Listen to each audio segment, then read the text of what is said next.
karong makauman, karong tungura ang ato ang halamdong Senador Bongbong Marcos. Mayong untan, Mayong Senator. untan kaninong tanan. Welcome to the show. Thank you very much for having me. Maraming salamat. I'll ask you the first question. What brought to the shores of Davao? Well, meron na ako speaking engagement, and we have with the mining engineers, we saw them this morning, and I had some meetings with some of the businessmen. Tuloy-tuloy ang konsultasyon tungkol sa mga batas. That's what this legislative work. Davao City welcomes you. Thank you very much. Geraldine? Sir, we want to ask you, what is your position or what's your take on federalism? Federalism, I think, as a political theory, I think it is a very good one. Dahil unang-una, ang sinasabi, pagka yung federalism, kinakalat mo ang power center. Ibig sabihin, maraming power center sa bawat state o province or region or whatever you want to call it. At kahit magka-problema sa isang lugar, hindi ibig sabihin babagsak lahat. Magkaka-problema sa lahat.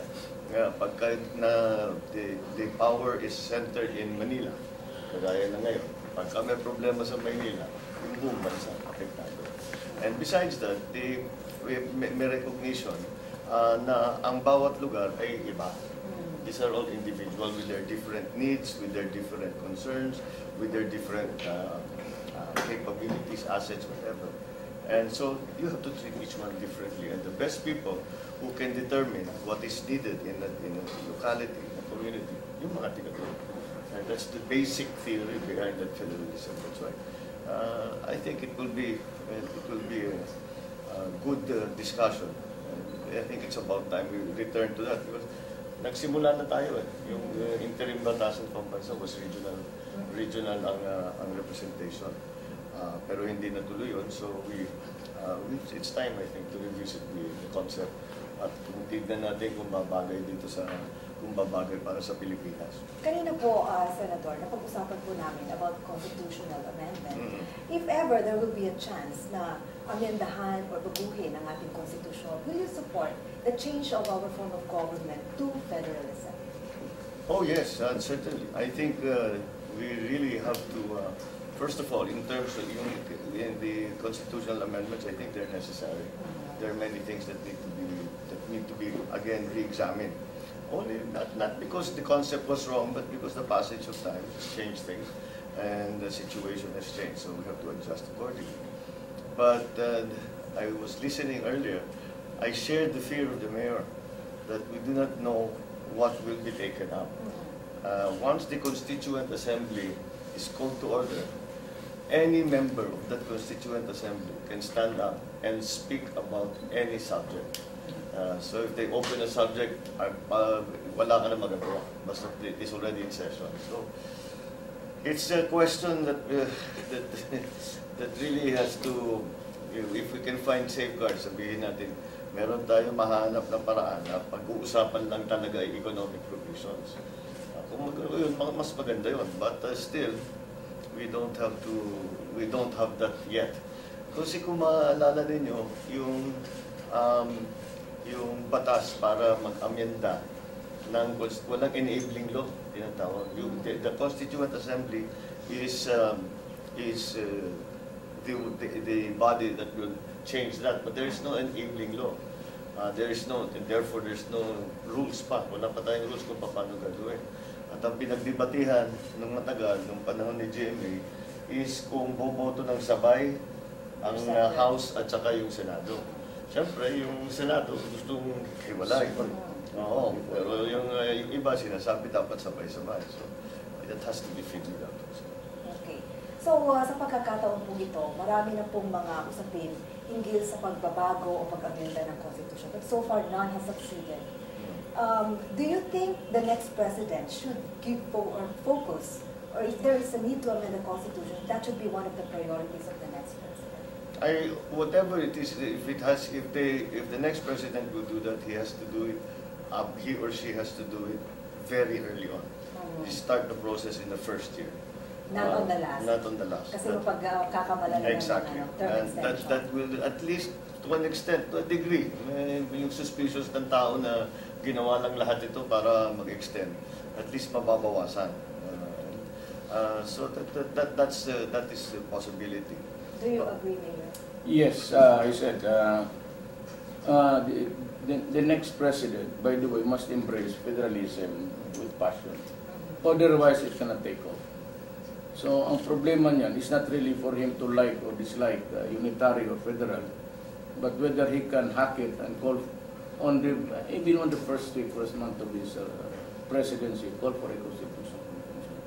Because that body created by law or by proclamation will be representative of the people because we elect the delegates who will start to amend the Constitution. So it's not Congress who will do the amendment? And then kasi yung Congress nandiyan na yan. And I said, many pa, do not really due respect to the Senator, trust the people. Yeah, the one thing that really fearing is that there might also be extension again of term. And also para Which is na rin- taboo to almost everybody. And also para na rin sa inyo, Senator, not to be distracted from your work as legislators, not to do the amendment. I think- Better to give it to a different... I agree. There are three methods. Tatlo lang yung sinasabi by the voting population manifesting, making a manifesto, and sa signatures. Then there is the Constituent Assembly, which is the houses of Congress, and then there is a Constitutional Convention. The Constitutional Convention is probably the most representative because elected ang Congress delegates. And so, at least, pwedeng mangampanya, pwede lang sabihin kung ano yung plano nilang gawin pag sila'y nakaupo bilang delegado sa Constitutional Convention, maliwanag sa tao kung ano yung binoboto nila.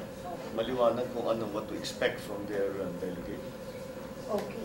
So, Senator, siguro curious din ang ibang mga nakikinig at nanonood sa atin ngayon. Ano ba ang inyong mga political plans? What plans? Wala, sumusunod na ako. Nagtuturuan kami. Mayor Duterte, he is my mentor when it comes to politics. At siya ako'y tigahanga ng... Hindi ko tuloy malaman dito kung ako ang presidente o siya, tapos ako ang vice. Well, that is... We will leave it to the commentators to speculate that... Okay ba ang tandem kung kayong dalawa? Well, alam mo, to be president is a matter of destiny. And the vice president, alam mo bakit? Bakit? Isa lang kasi yan eh. Senator, masabi mo pa ba, work of faith. Yeah? This is a work, that's an idiom by accident, work of faith. But itong presidency, one-on-one kayo. So whoever reaches that throne there must be the chosen one of God. So if ever it's possible na ano, It the could two of you possible can si make an Bongbong, Vice Vice President, o siya lang, tapos it could be Ping, it could be Maraming pang nalilitaw dyan. Ano pa? Wow. Ano pa? Unusual itong political cycle natin ngayon. Dahil usually by this time, maliwanag na kung sino yung mga malakas, kanino mga partido ang nakaalyado. So ngayon, Wala. hindi. So it's the Very fluid. Very fluid ang sitwasyon. Meron din ang assessment ko. Very fluid. So But you're very much open to the possibility of running for higher positions in 2020.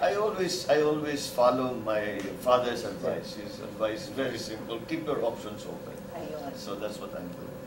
So, posible nga. Well, it is politics. In politics, never say never. I think the mayor will agree with me. My father forgot to give me the advice, I will just adapt the It's good advice, Mayor. It has served me well. Okay, so we're running out of time. Yeah. Can we have your parting Yes, words? I give it to- from Thank you very Senator much. I thank you very much for this opportunity. And, I'm very happy to have been given the chance to be part of this discussion. Marami pang siguro tayong pag-uusapan. And I'm glad that these national issues were some that we were able to ventilate today. It's very interesting always for me, having come from local government myself, to hear a local executive and what their opinions are on national issues. And again, as always, today I learned very many things from our work. Thank you so much, Mr. Senator, for being part of our show today. And hopefully this is not the last. Thank you. Okay, Mayor, Marvin Siangla. We go now to the greetings of the Okay, day. greetings. Belated happy birthday to Dr. Anthony Tesoro. Doktor ko rin siya. Kaya ako nawala ng bosin, nagkukonsulta ako sa kanya. Advance happy birthday to Kapitan to Salazar of Bangoy. Is that word mo? Kapitan Raul Bicong of Tigatu. Kapitan Tatang Kampuan sa Salapawan. Kapitan Antonio Saniel sa Binugaw. And Kagawad Bebe, Operero, Moratilia, Barangay, Magupo, Tagum City. Happy birthday to Bongo! Today, he's celebrating his birthday. Anak, Happy birthday. Bong, magpakain ka, Bong. Ayan. Hindi din sasalita. Ayaw ng people all.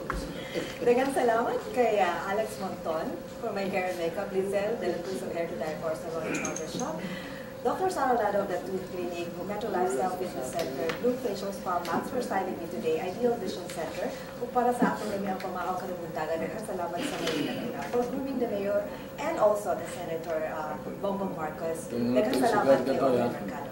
Mga kapamilya na humalasad ang atong episode karong adlaw hangtod sa sunod natong panagugan-ugan. Daghang salamat ug maayong buntag kami.